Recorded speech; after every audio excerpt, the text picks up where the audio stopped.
Hello class 9. Now we are in chapter 4, operators in Java.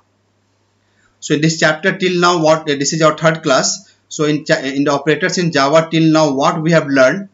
We have learned that what is an operator. An operator is basically a symbol or token which performs arithmetical or logical operations to give meaningful result. Okay. So then we discuss what is arithmetical expression. An arithmetical expression contains variables, constants, and arithmetical operators put together to produce a meaningful results like 5 plus 10, x plus y, b into c. All these are what operators? These are the arithmetical expression. So all these things we have done in the first class. Then we discuss what is the arithmetical statement. When an arithmetical expression is assigned to a variable.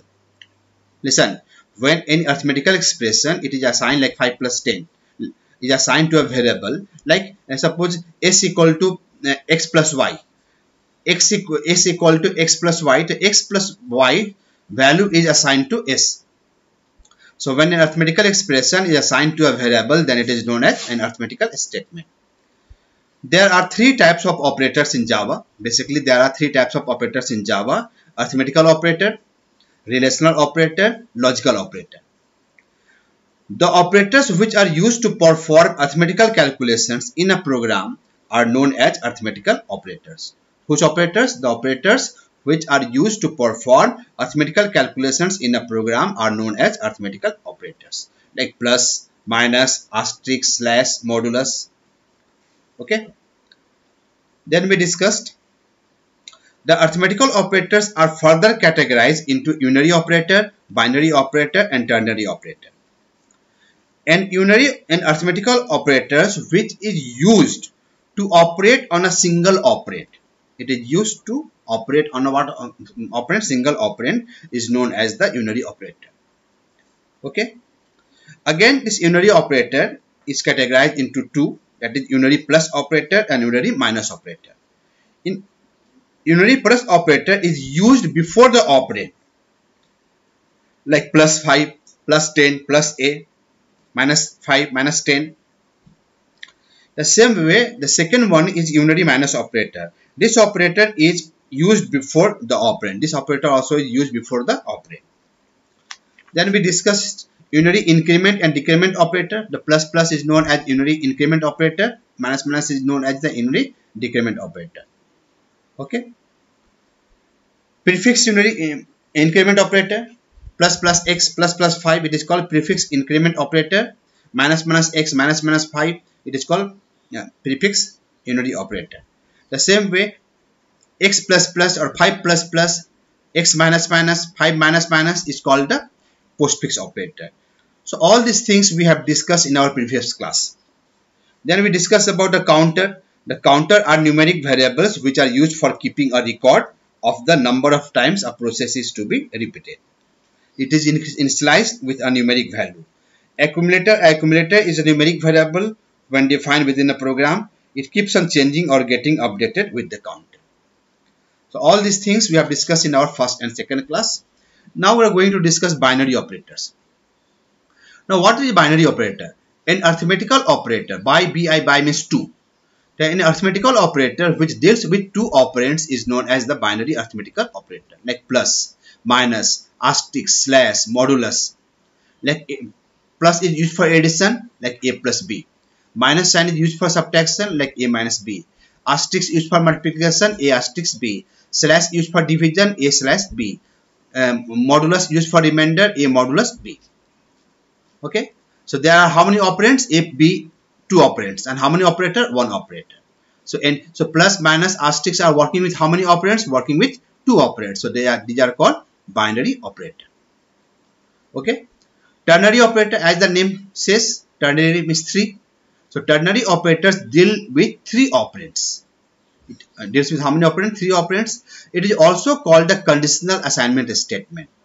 Why? Because the value assigned to a variable depends upon a logical expression. First condition is checked. According to the condition, the value is assigned. Its syntax, like variable name, equal to test expression. Test expression means checking the condition. Then after this question mark, expression 1, colon sign, expression 2, semicolon. So see what happens. First condition is checked, condition is tested, and if condition is true, then expression 1 will be assigned to variable, and if condition is false, then expression 2 will be assigned to the variable. Okay. So how it works? It checks the condition. If condition is true, the expression 1 will be assigned to variable. If condition is false, expression 2 will be assigned to the variable. For example, int a equal to 50, b equal to 30. Int max equal to, if a greater than b, then a value will be assigned to max. If a is not greater than b, then b value will be assigned to max. So a value is 50, b value is 30. So now 50 is greater than 30. Yes, condition is true. This condition is checked and condition is true. So after question mark, that is expression 1 will be assigned to max. So what is the value of a? Value of a is 50. The 50 will be assigned to max. Alright. And if suppose a value is 30 and b value is 50. 30 is greater than 50. Condition is false. In that case, expression 2 will be executed. That is, the expression 2 will be assigned to max. That means b value will be assigned to max. Int c equal to 3 less than 4, question mark, the 3 into 4, otherwise 3 plus 4. So now you tell me 3 is less than 4. Yes, 3 is less than 4. So expression 1, that is 3 into 4, 12, will be stored to C. And this ternary operator is equivalent to the if-else construct and vice versa. Okay. If-else will be studying in conditional statement, not now.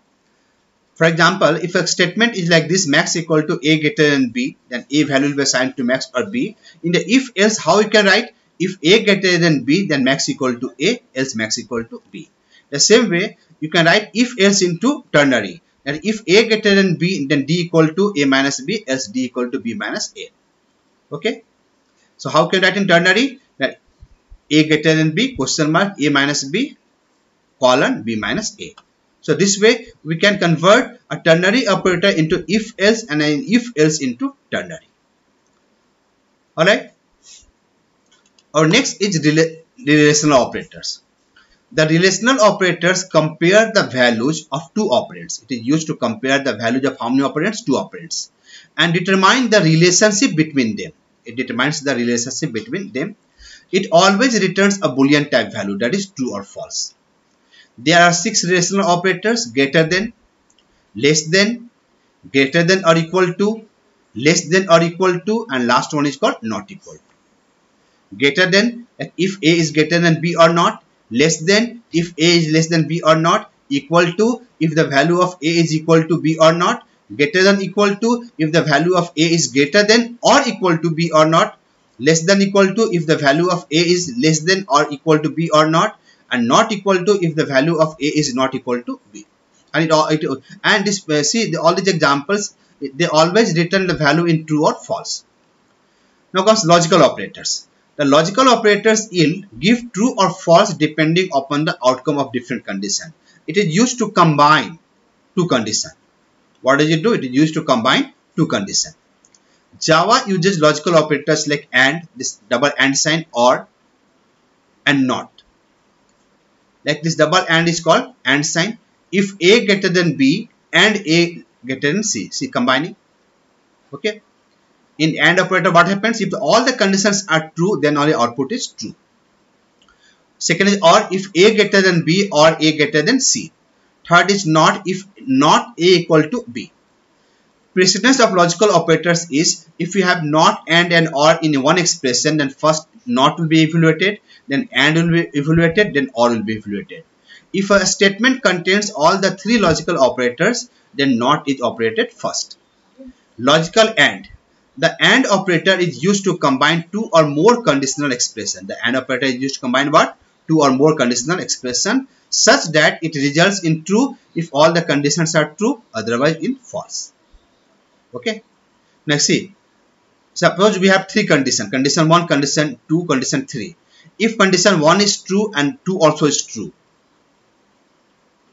then condition 3 will be true. If condition 1 is true, condition 2 is true, then third one, condition 1 and condition 2 will be, this is condition 1, this is condition 1, and you see here condition 2. So if condition 1 is true and condition 2 also is true, then output will be true. Then output will be what? True. If condition 1 is true but condition 2 is false, then output will be false. If condition 1 is false and 2 is true, then output will be false. If condition 1 is false and 2 also is false, then output will be, and then output will be, false. If both the conditions are false, then output will be false. Okay. So this what happens. If all the conditions, remember this, if all the conditions are true, then only output comes true. Otherwise, in all the other conditions, output will be false. So we have discussed today the binary operator, ternary operator, and relational and logical operators. So practice and learn. Thank you.